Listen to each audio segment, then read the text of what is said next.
The origins of Porto are linked to the Morro da Sé cathedral hill, overlooking the River Douro, where traces of an ancient settlement have been identified.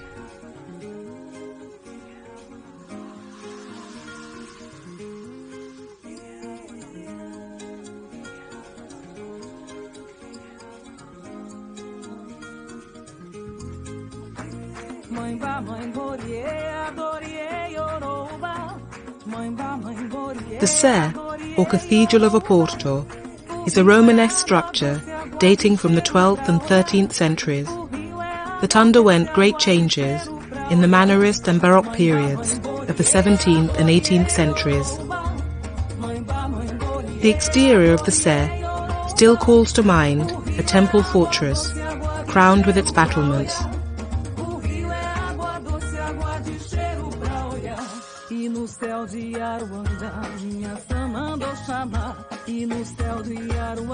Facing the city on the north side is the Loggia or Galilee, made in 1736 by Niccolao Nasoni.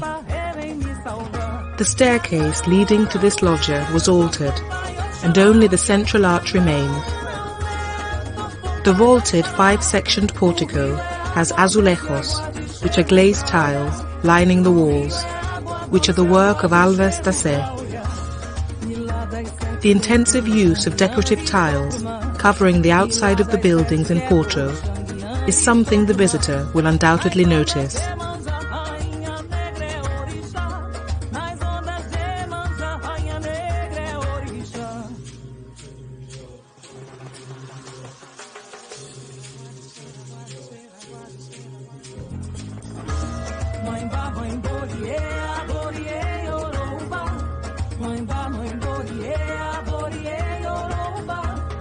The interior of the church is in the form of a Latin cross with 3 staggered naves and 5 sections, with a salient transept and a rectangular chancel.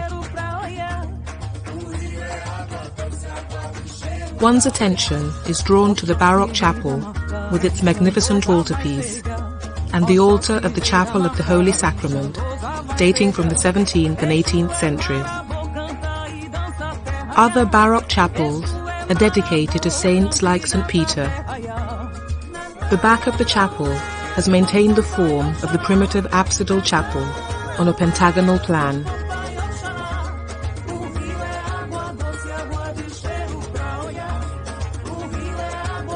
This is the niche of Our Lady of the Assumption. One of the 3 red marble holy water fonts, supported by a statue, dates from the 17th century.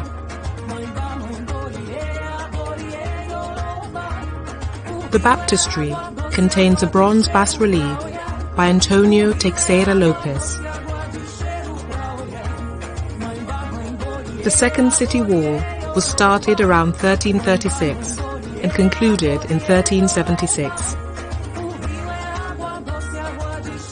The Old Town area spills over from the cathedral and also from the main square in the city, south of the City Hall.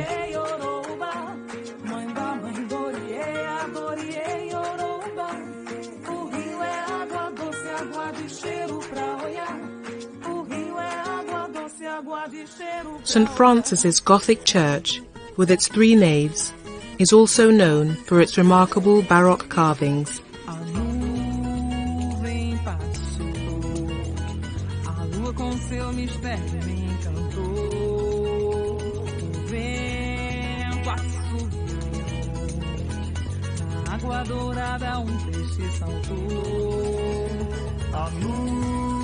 The south portal faces the river.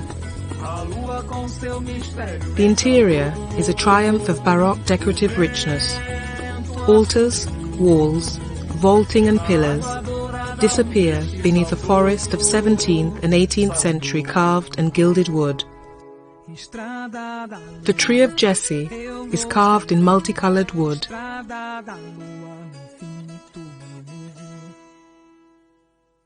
In the early 18th century, the lateral aisles and apse chapels were extensively decorated with exuberant gilt woodwork by several Portuguese wood carvers. This decorative richness is the most notable feature of the Franciscan church, covering almost completely the roofs of the aisles, pillars, window frames and chapels. The central nave is illuminated by the original rose window and the openings above the side aisles.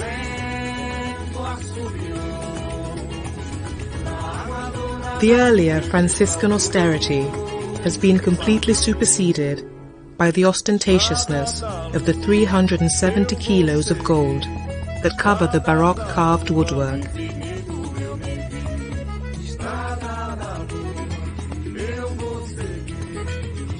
The Franciscan order was established in Oporto around 1223.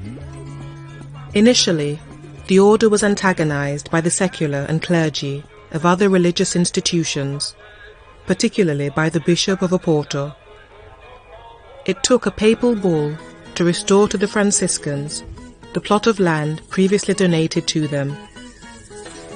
They began building the convent and a first small church dedicated to St. Francis of Assisi around 1244.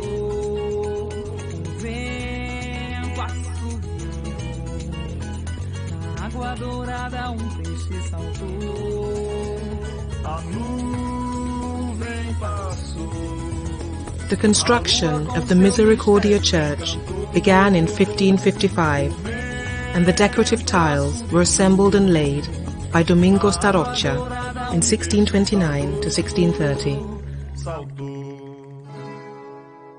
Estrada da lua, eu vou seguir. Estrada da lua, no infinito.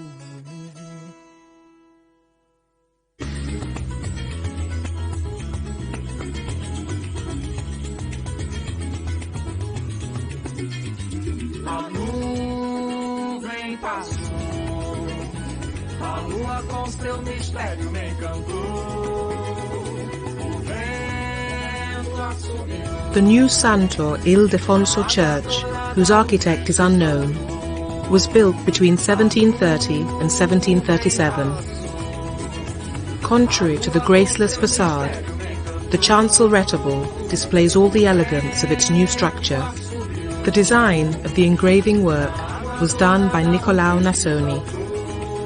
The Santo Ildefonso Church has tile panels by the painter Jorge Colaco, depicting scenes from the life of the church's patron. The Terceiro Stoccarmo Church was constructed in the second half of the 18th century, according to a project by the architect José Figueiredo Seixas. The ashlar masonry facade, crowned by an ample pediment that holds the figures of the four evangelists, shows the influence of the style created by Nicolao Nasoni.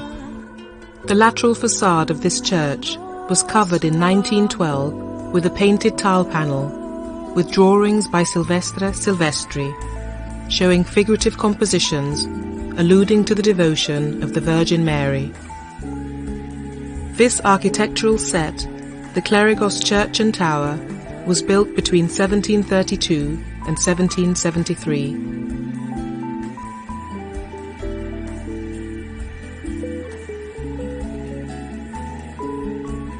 The tower that completes the building on its west side is one of Nicolao Nasoni's masterpieces and is considered one of the city's landmarks.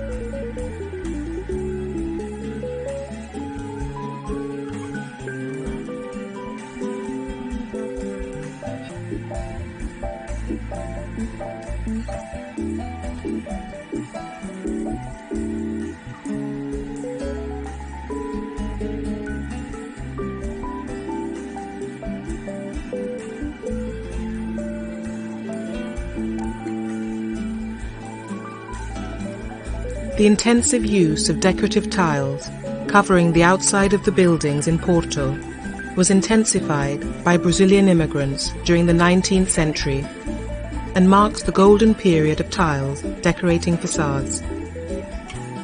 The city has carefully preserved its architectural treasures, including monuments of Romanesque, Gothic, Baroque, Neoclassical style, Arab, Renaissance, and the modernist style.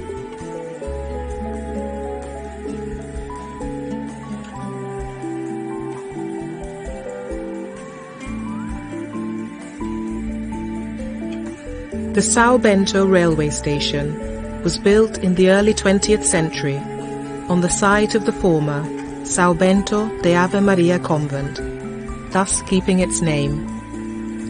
The vestibule is covered with 20,000 azulejos. It's one of the most remarkable artistic achievements as far as decorative tiles of the 20th century are concerned. The panels depict various moments of the railway and the history of transport.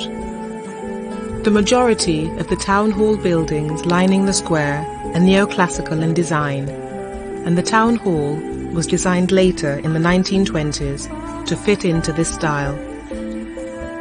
The city of Porto, since its foundation in the 8th century BC, has had important commercial links with the Mediterranean ports, and during the Roman domination, an important road network between Lisbon and Braga was constructed.